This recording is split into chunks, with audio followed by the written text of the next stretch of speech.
बिस्मिल्लाहिर्रहमानिर्रहीम। अस्सलाम वालेकुम नाज़रीन, आज की ताज़ा तरीन और बड़ी अपडेट के साथ मैं हूं आपका मेज़बान फयाज राजा और आप देख रहे हैं आपका अपना यूट्यूब चैनल। दोस्तों, बड़ी खबर, ब्रेकिंग न्यूज़ और बड़ी खबर यह है कि ISI के अहम तरीन जर्नैल की जानिब से साबिक वज़ीर-ए-आज़म इमरान खान की हिमायत के बाद इस्लामाबाद में सियासी सूरत हाल मुकम्मल तौर पर तब्दील होती हुई दिखाई दे रही है। अहम तरीन अदालती फैसला आ चुका है और इस अदालती फैसले के बाद हमजा शहबाज की हुकूमत पंजाब में फारिग होने, ख़त्म होने के करीब है। इसके साथ साथ MKM की जानिब से अहम तरीन ऐलान हुकूमत छोड़ने का ऐलान किया गया है, जिसके नतीजे में शहबाज शरीफ की हुकूमत भी ख़त्म हो सकती है। ये अहम तरीन और बड़ी डेवलपमेंट्स उस ऐलान के बाद सामने आई हैं जिस ऐलान में ISI के अहम तरीन जर्नैल ने इमरान खान की हमायत का ऐलान किया था। इससे पहले कि उस खबर की तफसीलात की जानिब बढ़ें, आपके सामने रखते हैं जनाब MKM के रहनुमा वसीम अख्तर का बयान, जिन्होंने कहा कि सिंध के 14 अजला में इंतखाबात में हमारा मैंडेट कबूल नहीं किया गया। उन्होंने कहा कि हमारा जो मुआहदा पीपल्स पार्टी के साथ हुआ उस पर अमल दरामद नहीं हुआ। हम ये चाहते हैं कि वो हमारा मैंडेट कबूल करें। हमारा फ़र्ज़ बनता है कि वफाकी हुकूमत समेत तमाम इदारों को अपने खदशात से आगाह करें। बसूरत दीगर हम बहादराबाद को ताला लगा देंगे और सड़कों पर होंगे अगर हमारे मुतालबात मंजूर ना हुए।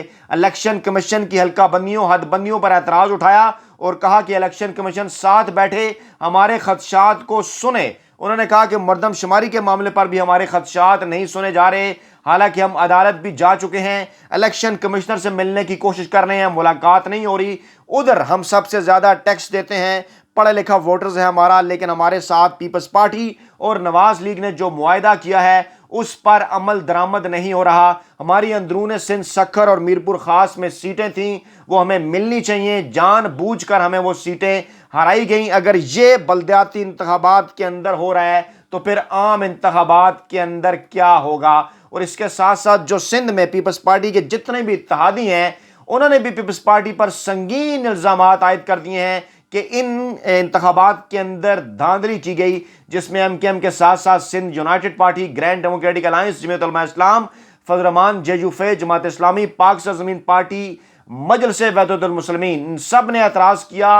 पाकिस्तान तहरीक इंसाफ ने तो एतराज़ किया था ही, लेकिन पीपल्स पार्टी के अपने इत्तेहादियों ने भी एतराज़ कर दिया, जिसके बिलाशुबा असरात मरकज़ के ऊपर जाएंगे और शहबाज शरीफ की हुकूमत MKM के जाने के बाद, जो कि सिर्फ 2 वोटों की हुकूमत है, वो फारिग हो सकती है। लेकिन उससे बड़ी और अहम तरीन डेवलपमेंट है जनाब पंजाब के हवाले से, क्योंकि पंजाब का बराह रास्त ताल्लुक है हमजा शहबाज का मरकज़ की हुकूमत के साथ, और सिर्फ पंजाब हुकूमत ही की वजह से मरकज़ की हुकूमत शहबाज शरीफ ने और नवाज लीग ने ले रखी है। अगर पंजाब से ये हुकूमत फारिग होती है हमजा शहबाज की, तो मरकज़ की हुकूमत खुद ब खुद फारिग हो जाएगी, क्योंकि मरकज़ की हुकूमत पर रखने का उनको किसी किस्म का कोई फ़ायदा नहीं होगा। और मामला ये है कि लाहौर हाई कोर्ट से, जो कि काफ़ी अरसे से लोग एतराज़ कर रहे थे कि हमेशा नवाज लीग के हक़ में फ़ैसले आते हैं और तारीख़ भी यही बताती है, लेकिन अब एक फ़ैसला आया है पंजाब असम्बली की मखसूस नशिस्तों के हवाले से, तारीख साज फैसला, और लाहौर हाई कोर्ट ने पंजाब असम्बली की मखसूस नशिस्तों पर,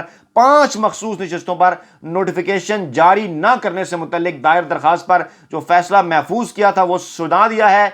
जस्टिस शाहिद वहीद जनाब इनका नाम है, जिन्होंने फ़रक़ैन के वकला के दलाइल सुनने के बाद ये फैसला सुनाया।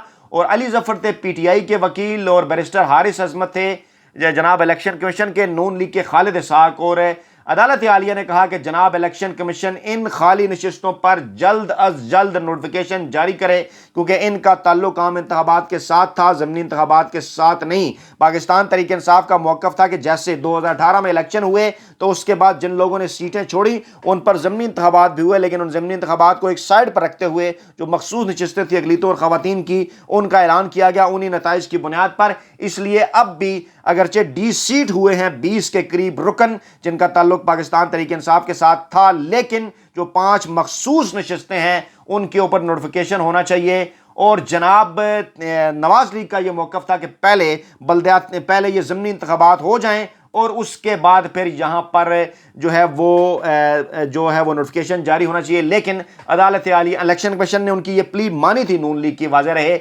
लेकिन अदालत आलिया ने इलेक्शन कमीशन के 2 जून के फैसले को कलअदम करार दे दिया और पंजाब असम्बली की मखसूस नशिस्तों का नोटिफिकेशन फिल फौर जारी करने का हुक्म दिया है। और इसके बाद हाई कोर्ट के फैसले के बाद पंजाब असम्बली में अक्सरियत पाकिस्तान तहरीक इंसाफ और इत्तेहादियों के पास आ गई है और अब हमजा शहबाज को एतमाद का वोट लेना पड़ेगा, ऐसा कहना है अली जफर का। उन्होंने कहा कि अब हमारी और हमारे इत्तेहादियों की अक्सरियत है और अदालत अब हमजा शहबाज का जो इलेक्शन है वो भी कलअदम करार दे सकती है। और इस नए नुक्ते पर मैं कल अदालत के अंदर दलाइल जो है वो देने जा रहा हूं। हर सूरत इलेक्शन कमीशन को फैसला मानना पड़ेगा, क्योंकि इलेक्शन कमीशन ना ही ट्रिब्यूनल है ना ही कोर्ट है। और लाहौर हाई कोर्ट के इस फैसले के बाद अब पाकिस्तान तहरीक इंसाफ की पंजाब असम्बली के अंदर अक्सरियत है, जिसके बाद नून लीग की सफ़ों के अंदर बेचैनी है और हमजा शहबाज की कश्ती डानाडोल है।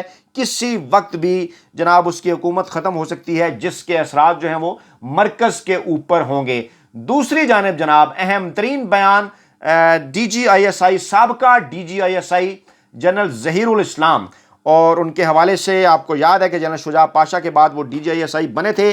जियो जंग ग्रुप की जानिब से उन पर इल्ज़ामात भी लगाए गए थे जब हामिद मीर के ऊपर मुबैना तौर पर हमला हुआ और हामिद मीर को गोलियां लगी मुबैना तौर पर। उस हवाले से जनरल ज़हीरुल इस्लाम पर इल्ज़ामात लगाए गए थे और बाद में उनके ऊपर भी मुख्तलिफ इल्ज़ामात लगाए जाते रहे। लेकिन अब वाज़िया तौर पर उन्होंने ऐलान कर दिया है, उन्होंने कहा कि इमरान खान की हिमायत करना वक्त की ज़रूरत है। साबिक DGISI जनरल ज़हीरुल इस्लाम उन्होंने ये रिपोर्ट के मुताबिक उन्होंने PTI उम्मीदवार शब्बीर अवान के एजाज़ में अपने आबाई घर कहोटा में, नारा मटोर उनका इलाका है, वहाँ कहोटा में उन्होंने आबाई घर में एक एजाज़ी तकरीब उनके एजाज़ में मुनक्किद की और जहाँ पर उन्होंने जलसे से खिताब किया और ज़िमनी इंतखाब PP7 का जो है वहाँ पर पाकिस्तान तहरीक इंसाफ के उम्मीदवार शब्बीर अवान की हमायत का ऐलान कर दिया। उन्होंने कहा कि बाकायदा इलेक्शन मुहिम शुरू करते हैं और इमरान खान की हमायत करना वक्त की ज़रूरत है। और PTI मुनरिफ रुकन असम्बली के नोटिफाई होने के बाद पंजाब असम्बली के हल्का PP7 में भी ज़िमनी इंतखाबात 7 जुलाई को होने हैं। ये है वो ताज़ा तरीन सूरत हाल, जिसके बाद इस्लामाबाद के बाखबर हल्कों का ये कहना है कि इससे पहले ही, इस बड़े फैसले से पहले ही, साबका DGISI के इस बड़े फैसले से पहले ही, हालांकि ये बात ज़हन में आप रखनी चाहिए कि फ़ौजी जर्नैल रिटायर हो जाएं, दीगर फ़ौजी जवान रिटायर हो जाएं, उनका राबता अपने इदारे के साथ रहता है हर सूरत। बल्कि कई ऐसे जो है वो मिसालें भी मौजूद हैं कि रिटायर होने के बाद भी उनको जो है वो दोबारा से वहाँ कॉन्ट्रैक्ट के ऊपर जो है वो ISI के अंदर भर्ती भी कर लिया जाता है बाज़ केसेस के अंदर। और ये अहम तरीन इस हवाले से मामला ये है कि ज़राए का ये दावा है इस्लामाबाद के अंदर कि पाक फ़ौज के अंदर इमरान खान की के हवाले से बड़ी हमायत जो है मौजूद है। बिलाशुबा पाकिस्तानी अफवाज जो कि 10 लाख के करीब जो है वो इसके अंदर जो है वो अफवाज पाकिस्तान के अंदर पाकिस्तानी अफसरान और सिपाही फ़ौजी शामिल हैं। ओवरऑल उनकी फैमिलीज़ हैं जो कि कमो बेश जो है वो 50 लाख के करीब ये तादाद बनती है। और इसमें अगर रिटायर्ड फौजी अफसरान और उनकी फैमिलीज भी शामिल कर ली जाएं तो लगभग ये तादाद 1 करोड़ के करीब जा पहुंचती है। और ऑलरेडी पाकिस्तान के खुफिया इदारों ISI में और इसी तरह पाकिस्तान की फ़ौज में जो फ़ौजी ख़ानदानों की फैमिलीज़ हैं, जो उनके बीवी बच्चे हैं, जो उनके अज़ीज़ो अकारब हैं, रिश्तेदार हैं, वहाँ पर इमरान खान की ऑलरेडी एक हिमायत जो है वो मौजूद है। और इस फैसले के बाद ये कहा जा रहा है कि ये हमायत उसमें मज़ीद इजाफा होगा, जो कि साबका DGISI की जानिब से इस हमायत का ऐलान किया गया था। हम इस हमायत के ऐलान के बाद जंग ग्रुप और बाज़ मखसूस मुलाज़म मीडिया ग्रुप के जो मुलाज़म सहाफ़ी हैं, उनको इस हवाले से उनकी चीखें जो हैं वो अरूज पर हैं। उनको पता नहीं क्यों इस सारे मामले के ऊपर परेशानी का सामना है, हालांकि आइन और कानून इस बात की इजाज़त देता है कि रिटायरमेंट के एक मखसूस अरसे के बाद कोई भी जो रिटायर्ड फौजी है वो कोई भी सियासी जमात जो है वो ज्वाइन कर सकता है। और माजी में मिसालें मौजूद हैं, लोगों ने नवाज़ लीग भी ज्वाइन की, पीपल्स पार्टी भी ज्वाइन की, लेकिन पाकिस्तान तहरीक इंसाफ ज्वाइन करने के हवाले से ये जो अहम तरीन फैसला साबका DGISI की जानिब से सामने आया है, इसको लेकर ना जाने क्यों ना सिर्फ नवाज़ लीग की सफ़ों के अंदर बेचैनी है, बल्कि मुलाज़म मीडिया साफ़ियों के अंदर भी बेचैनी है। और इसी असना में यह खबर आई है कि इमरान खान के खिलाफ मुस्लिम लीग नवाज़ ने अपना स्ट्रेटजिक मीडिया सेल दोबारा बहाल करने का फैसला किया है, जो कि उन्होंने 2015 में मरियम नवाज़ की सरबराही में बनाया था। और अब इसका बुनियादी टास्क ये है कि इमरान खान को उस मीडिया सेल के ज़रिए मेन स्ट्रीम मीडिया की मदद के साफ़ियों की मदद हासिल करके सोशल मीडिया के ऊपर ट्रेंड चलाकर इमरान खान को किसी न किसी तरीके से फ़ौज मुखालिफ और रियासत मुखालिफ जो सियासतदान है वो साबित किया जाए। लेकिन हमेशा की तरह तमाम तर मनफी हथकंडे नाकाम होंगे और इमरान खान अगला इलेक्शन जीत कर एक बार फिर अवाम की 2/3 अक्सरियत से वापस इक़्तिदार में आएंगे। अपना बहुत ख्याल रखिएगा, दुआ में याद रखिएगा। नई वीडियो के साथ जल्द आपकी खिदमत में हाजिर होंगे। अल्लाह निगहबान।